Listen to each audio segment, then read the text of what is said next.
Keir Starmer's Labour Party is once again facing serious questions about integrity and transparency, as yet another scandal has rocked his top team.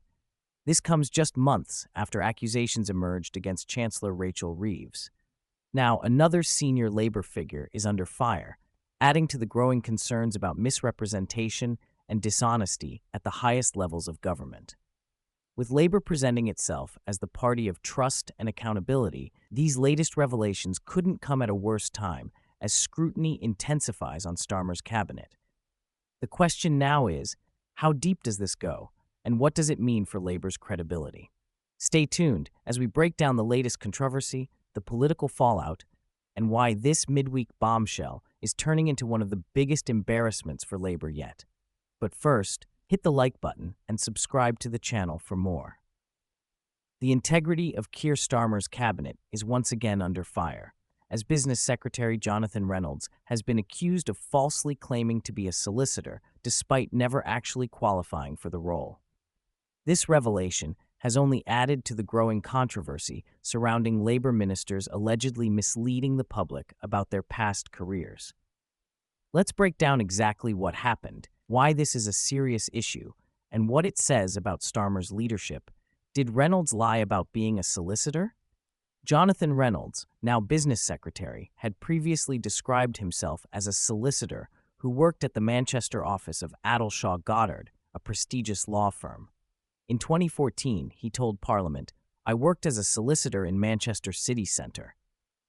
His official website also claimed that he worked as a solicitor before entering politics. His LinkedIn profile, according to screenshots, simultaneously listed him as both a solicitor and a trainee solicitor between 2009 and 2010. Even in 2011, a tweet from Reynolds stated, "Personally, I find being an MP better for work-life balance than being a solicitor and a counsellor." But there's a huge problem. Reynolds never actually qualified as a solicitor. To practice as a solicitor in England and Wales, individuals must be registered with the Solicitors Regulation Authority, SRA. Reynolds was not registered. He had started a training contract but quit before qualifying so he could run for Parliament in 2010. In simple terms, he never became a solicitor. So why did he claim to be one? Now that these allegations have surfaced, Labour's response has been far from convincing. Reynolds' LinkedIn profile has been edited to remove any reference to him being a solicitor. Labour is claiming that his previous job description was simply a mistake, possibly written by a staff member. A spokesperson for Reynolds told Guido Fawkes, the political blog that uncovered the story, that he never meant to mislead anyone and had always tried to clarify that he was only ever a trainee solicitor. However, this damage control raises more questions than answers. If this was just a mistake, why did it appear multiple times over several years on his website, LinkedIn profile, in a parliamentary speech, and even in an old tweet? Why did he not correct it sooner, especially given his long political career? And if this was truly an honest misunderstanding, why did Labour's first response shift the blame onto a staff member instead of taking full accountability? This controversy is not an isolated incident. It's part of a wider pattern of dishonesty emerging from Starmer's top team. Reynolds' scandal follows the recent backlash against Chancellor Rachel Reeves, who was caught editing her CV to change key details about her past career. In the original version, she claimed to have worked at the Bank of Scotland as an economist from 2006 to 2009. However, the updated version of her LinkedIn profile changed the role to one in retail banking, which is very different from an economist position. Critics accused Reeves of being economical with the truth about her past experience, and now, with Reynolds caught misrepresenting his own career, Labour's credibility is in serious question.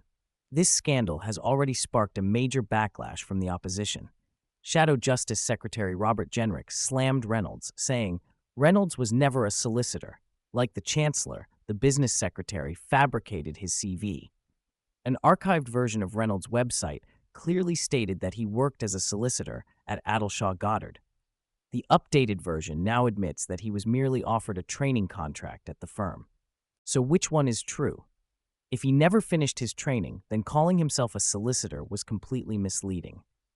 This raises serious concerns about how Labour's top figures present themselves.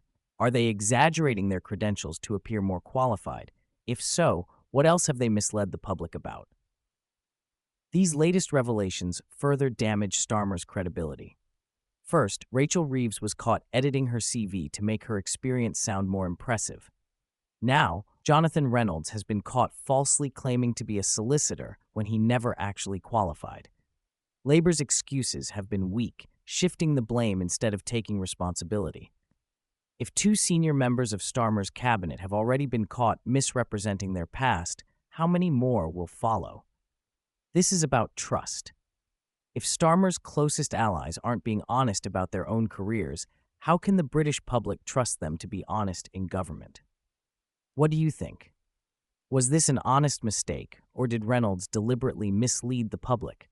Does this pattern of dishonesty damage Labour's credibility? Should politicians face tougher consequences for misrepresenting their past? Let me know your thoughts in the comments. In some other news, Keir Starmer has just faced one of the most humiliating diplomatic rejections in recent memory as Russia completely dismissed his proposal for NATO peacekeeping troops in Ukraine at a high-stakes press conference. Russian Foreign Minister Sergei Lavrov outright rejected Starmer's idea, making it clear that any foreign troops, even under the EU or national flags, would be seen as an act of provocation by Moscow. This brutal snub comes as the United States and Russia have now agreed to fully restore diplomatic ties and begin Ukraine peace talks, a move that just months ago seemed impossible. The shocking shift in international policy has been spearheaded by Donald Trump's presidency, signaling a dramatic departure from the previous administration's stance. But here's where Starmer's embarrassment becomes even more apparent. He wasn't even in the room at a landmark meeting in Riyadh, Saudi Arabia. U.S. Secretary of State Marco Rubio met with his Russian counterpart Sergei Lavrov to lay the groundwork for potential peace in Ukraine. This is a huge moment, as both countries, who have been at odds for years, are now discussing geopolitical and economic partnerships. Yet, despite European leaders scrambling in Paris to keep NATO relevant in the conversation, they were completely sidelined from the most crucial discussions. And let's be clear, this was not an accident. The Biden administration had long insisted that Ukraine must be at the table for any negotiations. Under Trump, that position has now been discarded. Ukraine was not invited, Europe was not invited, the UK, and by extension Starmer, was completely ignored. When Starmer tried to insert himself into the conversation and suggested British and NATO troops could help enforce a peace deal, Russia publicly humiliated him by rejecting the idea outright. Lavrov stated, in no uncertain terms, the appearance of armed forces from NATO countries, under a false flag, under the flag of the European Union, or under national flags, does not change anything. This is unacceptable to us. In other words, Starmer's grand idea was dead before it even started. The developments in Riyadh mark a total transformation in how the U.S. is handling the Ukraine war. Trump's directive to reopen diplomatic channels with Russia is a stark contrast to the past policies of Biden and European leaders. Marco Rubio confirmed that the first step will be to fully staff embassies in Washington and Moscow, something that has been off the table since Russia's 2022 invasion of Ukraine. He made it clear that diplomatic missions need to function normally for peace talks to move forward. This is a massive blow to European leaders who have spent years pushing for hardline policies against Russia, and it completely sidelines Starmer, who is now left standing on the world stage with zero influence over what happens next.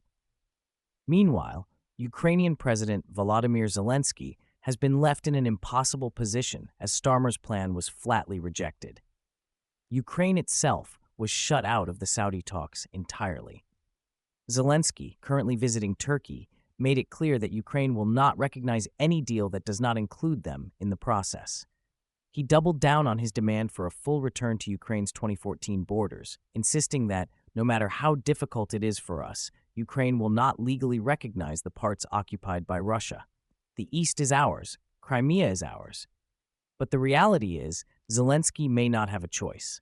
If the US and Russia move forward with peace talks without him, Ukraine will be forced to either accept the deal on Trump's terms or be left fighting without Western support. And where does that leave Starmer? On the sidelines, powerless, while major diplomatic progress was being made in Saudi Arabia. European leaders scrambled to keep up, meeting in Paris to figure out their next move. The message from Washington was clear. Trump is willing to end U.S. transatlantic security guarantees if Europe doesn't step up. For leaders like Emmanuel Macron and Olaf Scholz, this is a nightmare scenario. But for Starmer, it's even worse. He staked his credibility on the idea that the UK should play a leading role in post-war security guarantees for Ukraine. He even suggested that British troops should be involved in policing a ceasefire, an idea that Russia immediately shot down. Now, with the US shifting its focus to direct diplomacy with Russia, Starmer looks completely out of touch. He tried to insert himself into the conversation. He wasn't invited. He pushed for NATO's. Russia said no. He wanted the UK to lead. The world moved on without him. This is a humiliating moment for Starmer, who has now been exposed as irrelevant on the world stage. The Riyadh talks signal a new era of diplomacy under Trump, one where Starmer and Europe are being left behind, while the US and Russia shake hands on the next steps for Ukraine. Starmer has been forced to watch from the sidelines, rejected and ignored by the very powers he hoped to influence. So what do you think? Is Starmer completely out of his depth on foreign policy? Will Trump's direct diplomacy with Russia bring an end to the war? And what does this mean for Europe's role in global security moving forward?